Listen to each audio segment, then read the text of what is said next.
Hello అండి. Welcome back to my channel. ఈరోజు recipe వచ్చి వంకాయ పులుసు ఎలా ప్రిపేర్ చేయాలనేది ఈ వీడియోలో నేను చూపిస్తానండి.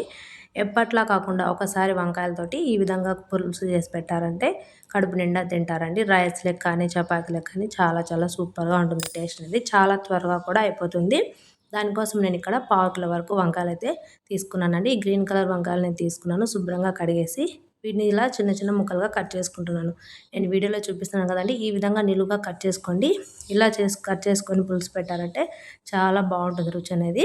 చిన్న చిన్న ముక్కల కన్నా ఈ విధంగా కట్ చేసుకొని ఒకసారి ట్రై చేయండి. పులుసు అనేది చాలా బాగా వస్తుంది.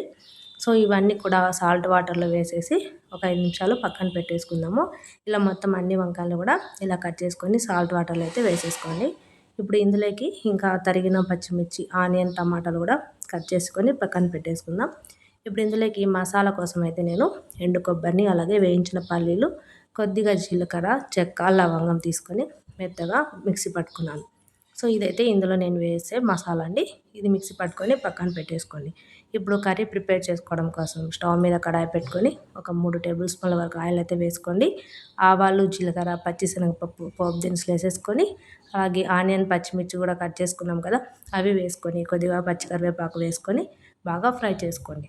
ఇవి బాగా ఫ్రై అయిన తర్వాత ముందుగా మనం కట్ చేసి పెట్టుకున్నాం కదా టమాటా ముక్కలు, అవి కూడా యాడ్ చేసుకొని ఆ టమాటాలు కూడా బాగా మెత్తగా మగ్గేంత వరకు కలుపుకుంటూ మనము ఫ్రై చేసుకోవాలి.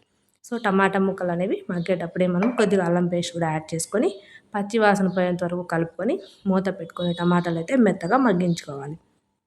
సో చాలా త్వరగా అయిపోతుందండి కర్రీ అనేది. మనకు విజిల్ కుక్కర్లో వేసామంటే ఇంకా ఫాస్ట్గా అయిపోతుంది. కడాయిలో అయితే కొంచెం టైం పడుతుందనమాట. సో ఇవి మెత్తగా ఫ్రై అయిపోయిన తర్వాత మనం ముందుగా కట్ చేసి పెట్టుకున్న వంకాయలు ఉన్నాయి కదా, ఆ వంకాయ ముక్కలన్నీ కూడా ఇవి యాడ్ చేసుకోవాలి ఇందులోకి. సో అన్నీ కూడా యాడ్ చేసుకున్న తర్వాత ఒకసారి అంతా బాగా కలుపుకొని ఇప్పుడు మనము మసాలాలు అయితే యాడ్ చేసుకోవాలి ఇందులోకి. రుచికి సరిపడా ఉప్పుని, ఇక్కడ 1.5 స్పూన్ కారం తీసుకున్నాను, అలాగే కొద్దిగా పసుపు, ఇంకా ధనియాల పొడి, కొద్దిగా గరం మసాలా కూడా వేసుకొని ముందుగా ప్రిపేర్ చేసుకున్న పల్లి కొబ్బరి పొడి ఉంది కదా, అది కూడా వేసుకొని ఒకసారి అంతా కలుపుకొని తగినన్ని వాటర్ అయితే వేసుకొని బాగా కలుపుకోవాలి.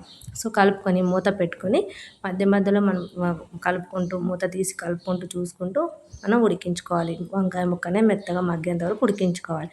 విజిల్ కుక్కర్లో అయితే మనకు 2 విజిల్లు వచ్చేంతవరకు ఉడికించుకున్నామంటే పర్ఫెక్ట్గా వంకాయ అనేది ఉడికిపోతుందనమాట. సో మధ్య మధ్యలో కలుపుకుంటూ ఇలా వంకాయ అనేది మెత్తగా అయ్యేంత వరకు మనం ఫ్రై చేసుకోవాలి. మళ్ళీ ఎక్స్ట్రా వాటర్ కూడా ఏం అవసరం లేదండి. వంకాయ మునిగేంత వరకు వాటర్ వేసుకొని మీడియం ఫ్లేమ్లో మనం ఉడికించుకున్నామంటే ఒక 10 నిమిషాల్లో మనకు వంకాయ అనేది మెత్తగా మగ్గిపోతుంది. చూసారు కదా, చిక్కగా వచ్చింది కర్రీ కూడా. సో ఇప్పుడు మనం స్టవ్ ఆఫ్ చేసుకొని కొత్తిమీర చల్లేసుకున్నామంటే మనకు ఎంతో రుచిగా ఉండే వంకాయ కూర అయితే రెడీ అయిపోయింది. చూసారు కదండి, చాలా చాలా సింపుల్గా మనం ప్రిపేర్ చేసుకోవచ్చు. ఇది మీకు రైస్ లెగ్ కానీ, చపాతీ లెగ్ కానీ, మనం ఎందులోకన్నా చాలా సూపర్గా ఉంటుంది టేస్ట్ అనేది. తప్పకుండా ఒకసారి మీరు ఈ విధంగా ట్రై చేయండి. మీకు వీడియో నచ్చితే లైక్ చేయండి, షేర్ చేయండి. ఇలాంటి సింపుల్ రెసిపీస్ కోసం తప్పకుండా ఛానల్ సబ్స్క్రైబ్ చేయండి. Thank you for watching.